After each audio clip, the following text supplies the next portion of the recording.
Hola amigos, soy Manuel Ávila y esto es Espiritualidad y Ciencia.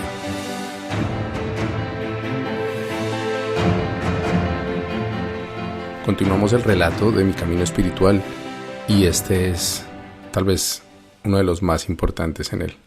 Se llama Paula. Manu tiene un gran corazón, pero todavía le falta para terminar de sanar esa cadena que trae desde que se rebeló, dijo una de las voces de mujer. Otra añadió, ahora sí puede conocer a su compañera espiritual.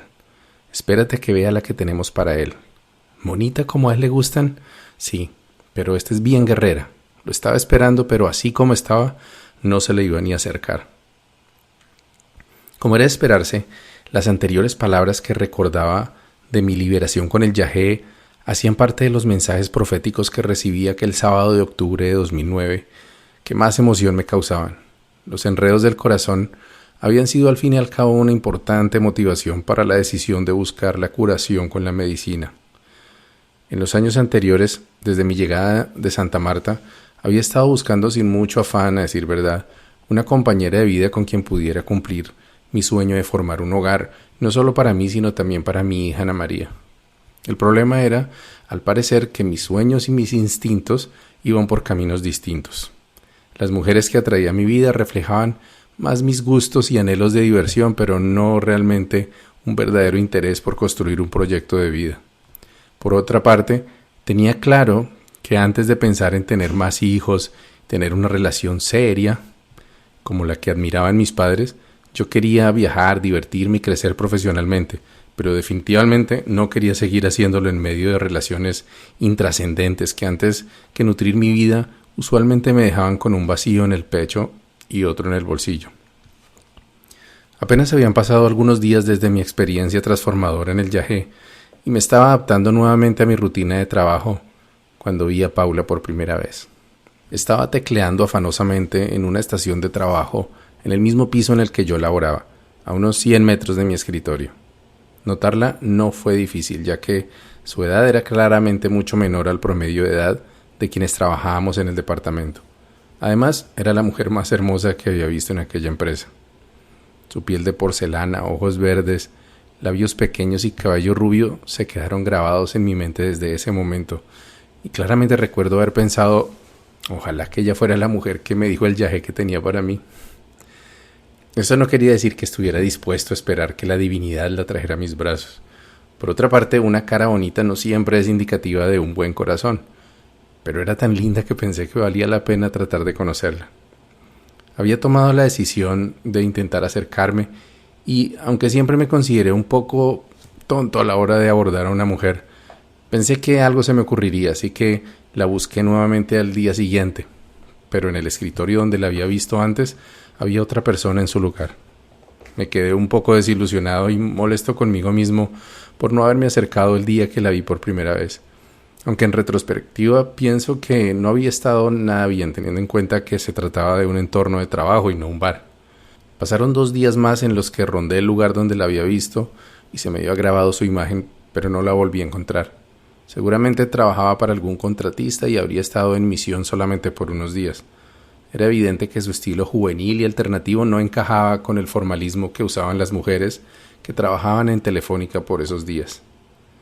Ya me estaba haciendo la idea de quedarme sin saber quién era aquella bella joven de mirada seria y cabello levemente tinturado de verde, cuando una tarde la chica irrumpió en la sección de oficinas en la que se encontraba mi escritorio y se dirigió al puesto de trabajo de Claudia, una de las empleadas de mi grupo y con quien yo tenía una buena amistad.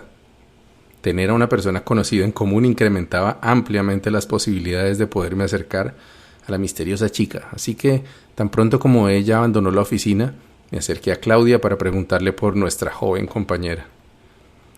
Sé que no tuve ningún éxito tratando de disimular mi interés, porque Claudia inmediatamente sonrió y me preguntó, ¿te gusta Paulita? Claudia sabía algunos de los enredos de mi vida sentimental. Incluso había conocido a una de mis exnovias, con quien aún me veía de vez en cuando. Claudia también sabía que yo estaba tratando de iniciar una relación con alguien en Medellín, pero que los largos viajes por tierra y la distancia me habían desanimado de aquella relación. Pauli sería perfecta para ti. Es juiciosa, inteligente, trabajadora y es bien linda. ¿Quieres que te la presente?, continuó Claudia ante mi asombro. No, a mí me da pena, yo soy más bien tonto para hacer esos contactos en persona. ¿Me puedes conseguir su dirección de Messenger más bien? Intenté, esperando que no se notara mi entusiasmo demasiado. Claudia accedió con entusiasmo y pocas horas después dejó a un lado del teclado de mi computador una pequeña nota con el correo electrónico de Paula. Aquellos fueron los años previos al WhatsApp y Facebook Messenger, en los que el rey de la mensajería instantánea era el Microsoft Live Messenger y sus simpáticos zumbidos y estados musicales. Para mí, establecer el contacto inicial a través de Messenger servía para reducir la enorme ansiedad que me invadía cada vez que me acercaba por primera vez a una mujer que me atraía.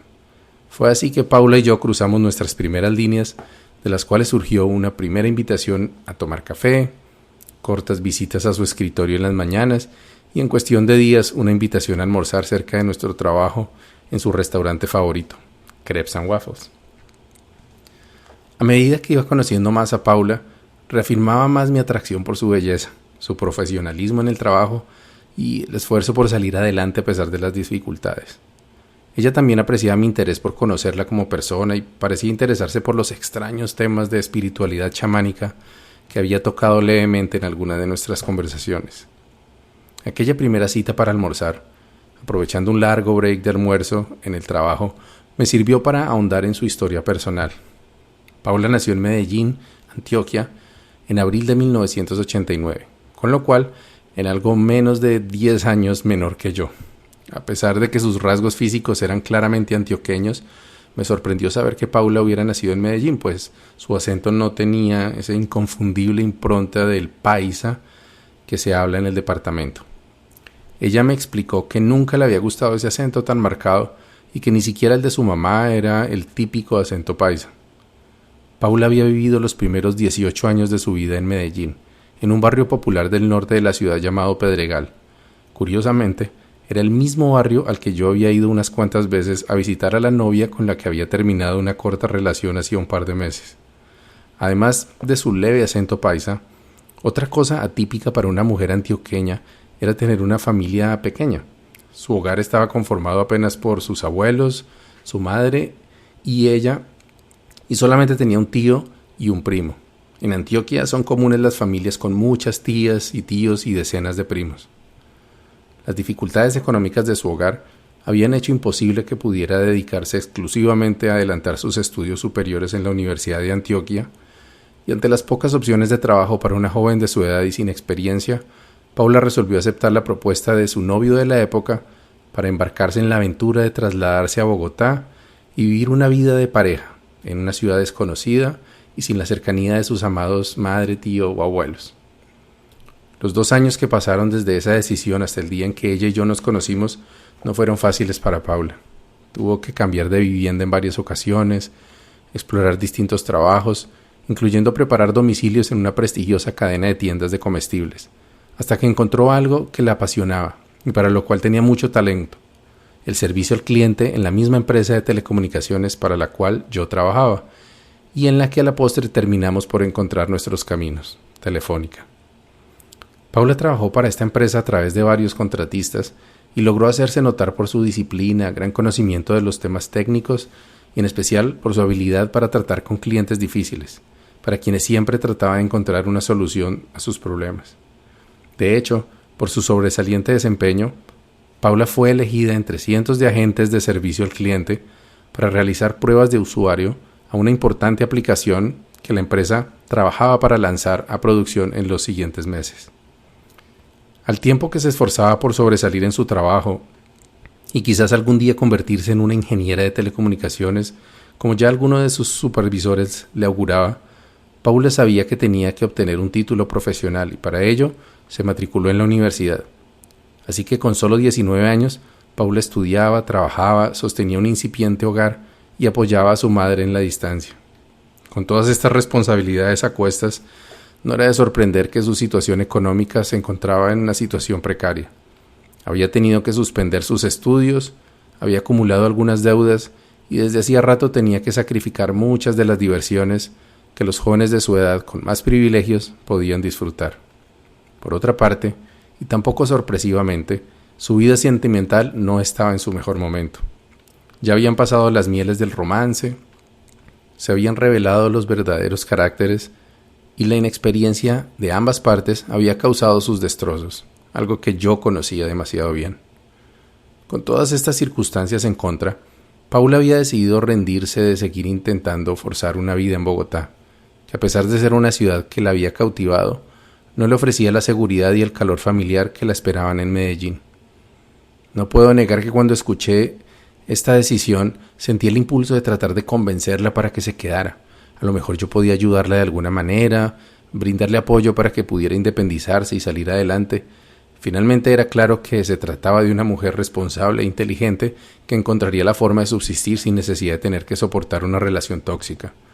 O bueno, tal vez teniendo una mejor relación conmigo.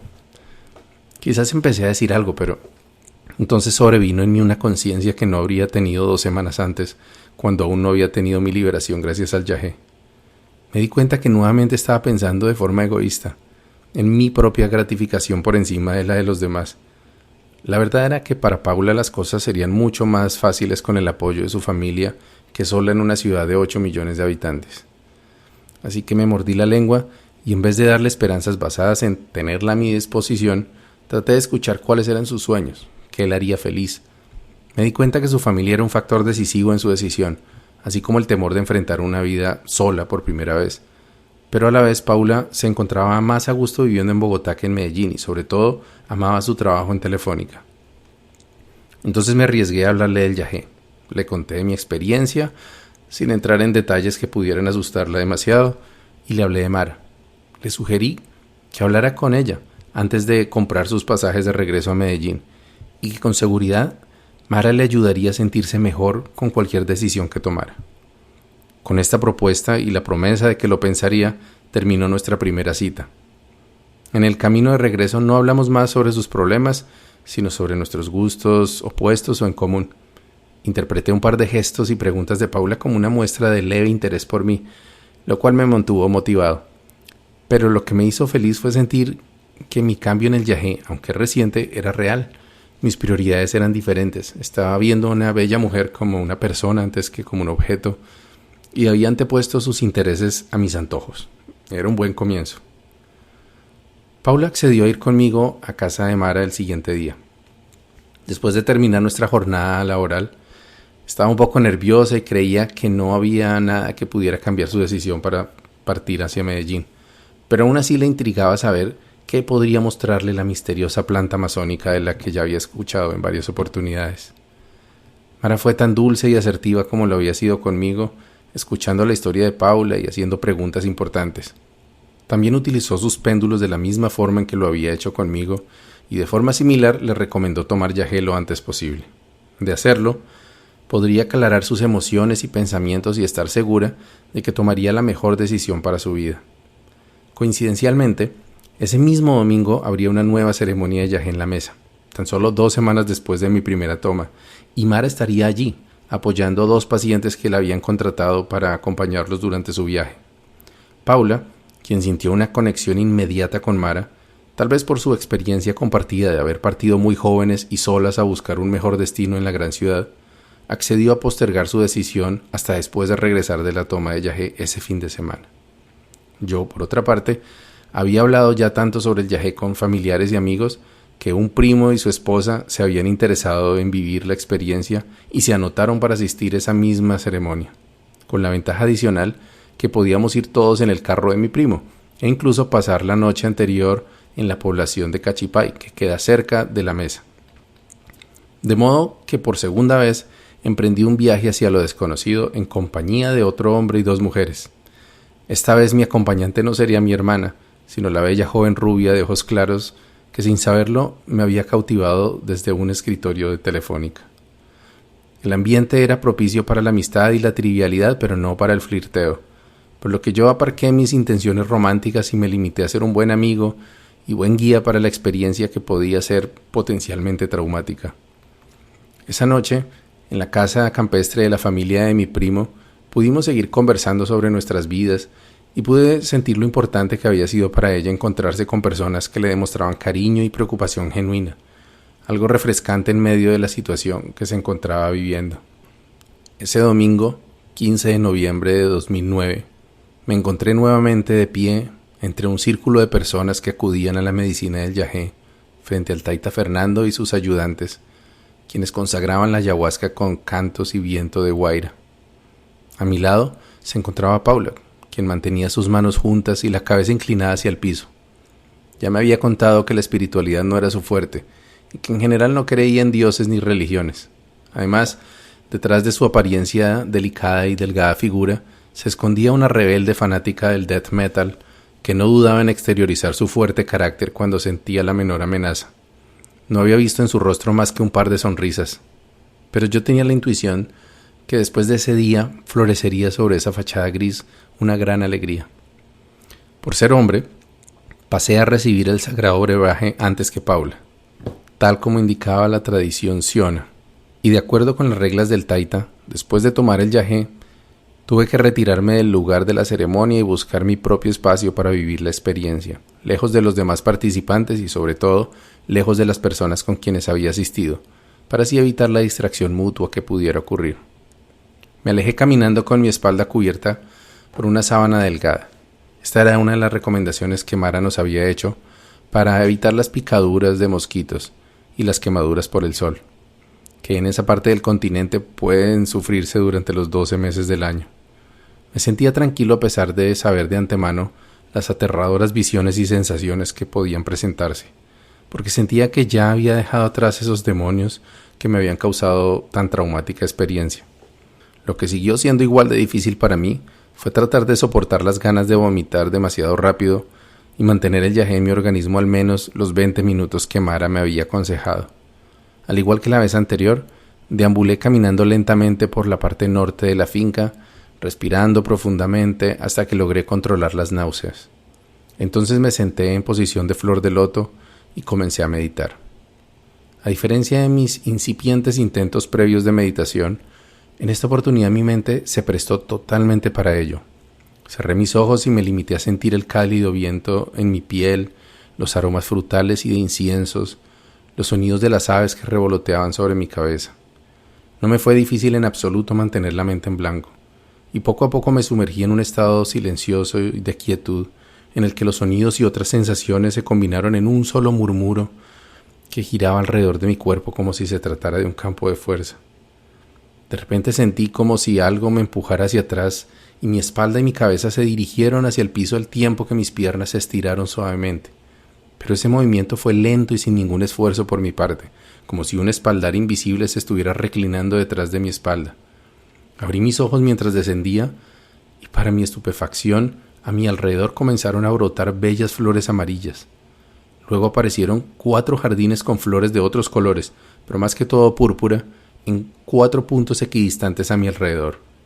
Mis ojos empezaron a llenar de lágrimas al observar toda esta belleza, cuando vi que de los 4 jardines surgieron 4 columnas de mármol que se elevaron algunos metros hacia el cielo, llevando consigo verdes enredaderas. Después, unos cuantos metros frente a mí, apareció la imagen de un dios hindú de 4 brazos, sentado en posición de flor de loto, tal como yo me encontraba poco antes.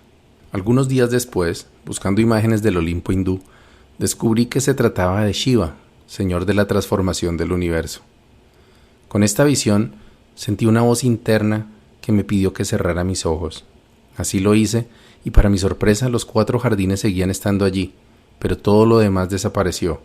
Ahora parecía un jardín interno, en alguna especie de recámara, o más exactamente de esfera, ya que el piso había desaparecido también, y yo me encontraba acostado sobre una camilla de piedra que flotaba en medio de un orbe de tono oscuro.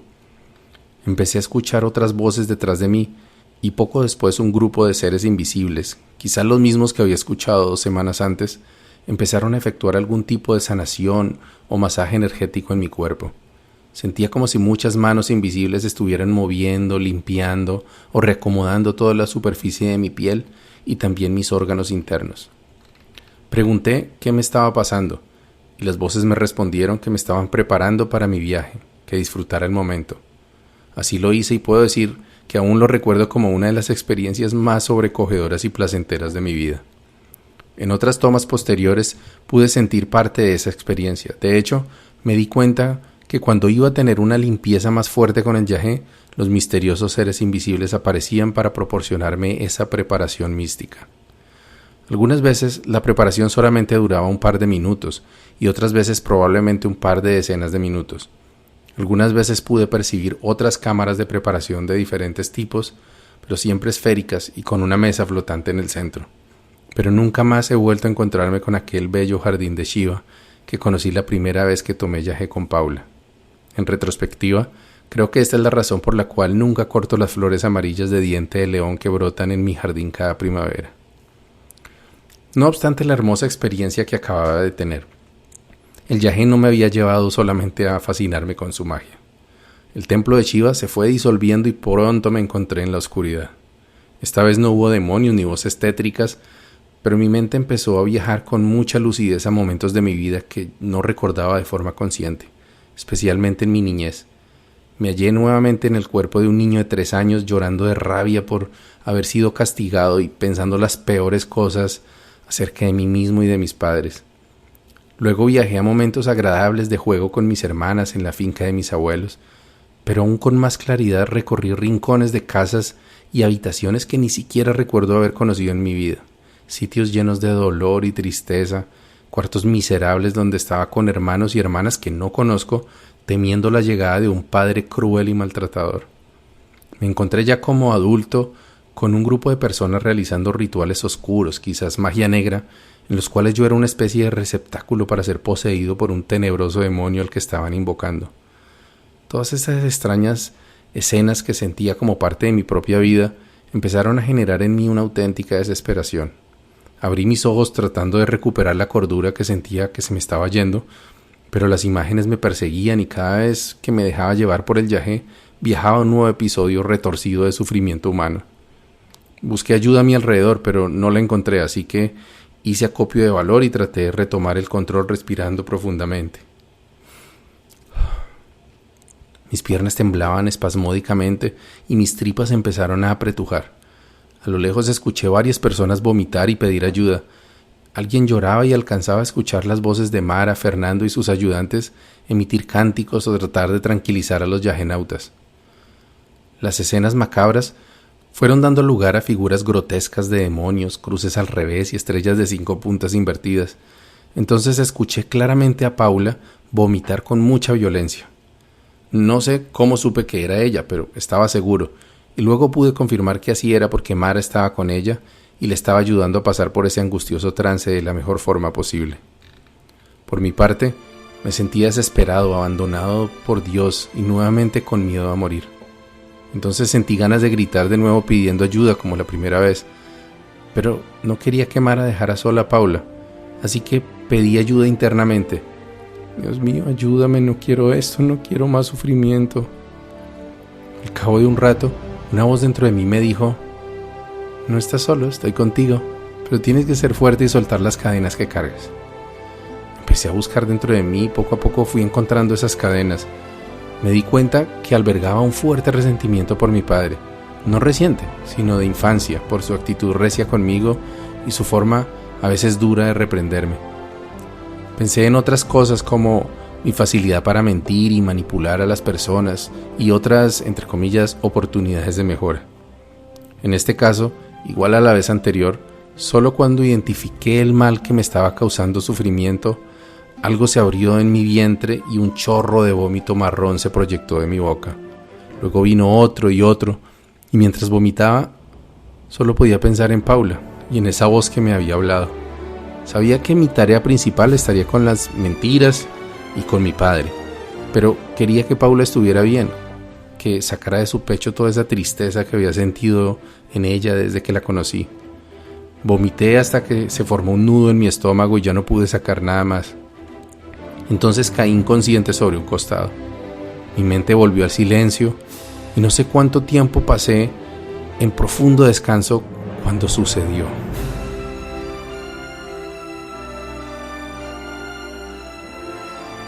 Sentí toda la fuerza del sol sobre mi rostro y la caricia de las hierbas en mi piel, Abrí los ojos y sobre mí, en el cielo azul, se dibujaba una cuadrícula de líneas púrpuras y magenta que conectaban todo en la tierra. Escuché los cantos de los pájaros y sentí que podía entender lo que decían. Toqué la hierba a mi alrededor con la punta de mis dedos y sentí que estaba acariciando mis propios cabellos. Empecé a reír con lágrimas en los ojos porque había recordado. No era yo, nunca he sido yo. Soy la tierra misma, la selva, el cielo y el mar. He estado eternamente jugando a crear y destruir universos, mundos y humanidades. Me pregunté a mí mismo por Paula y yo mismo me respondí: tu esposa está bien, tu hijo está bien. Entonces dije: ¿tu hijo? ¿Eres tú quien me ha hablado, hijo? Sí, respondió la misma voz que me había dicho poco antes que no estaba solo. Soy el fruto de tu amor con Paula, pronto estaré con ustedes. Entonces abrí mis ojos, apenas comprendiendo todo lo que acababa de pasar. Habían sido, sin duda, algunas de las experiencias místicas más sagradas que había tenido hasta ese momento, y lo que me acababa de revelar era algo demasiado importante. Entonces mi mente humana ya estaba reconectándose, así que pensé que no habría ninguna manera de que yo le fuera a confiar semejante profecía a una mujer que apenas había conocido 2 semanas antes. Seguro pensaría que estaba loco.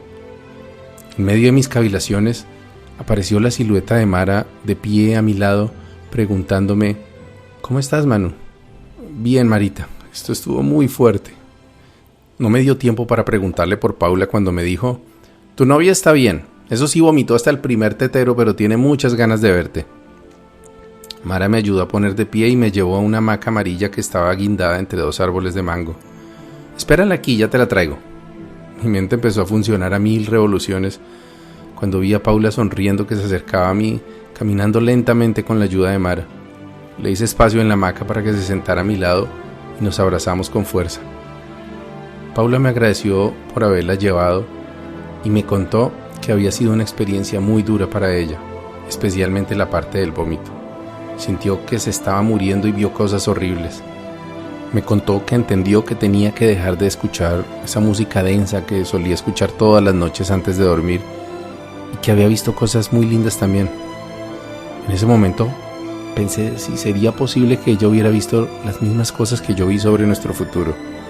En todo caso, no sería nada relacionado con tener un hijo conmigo.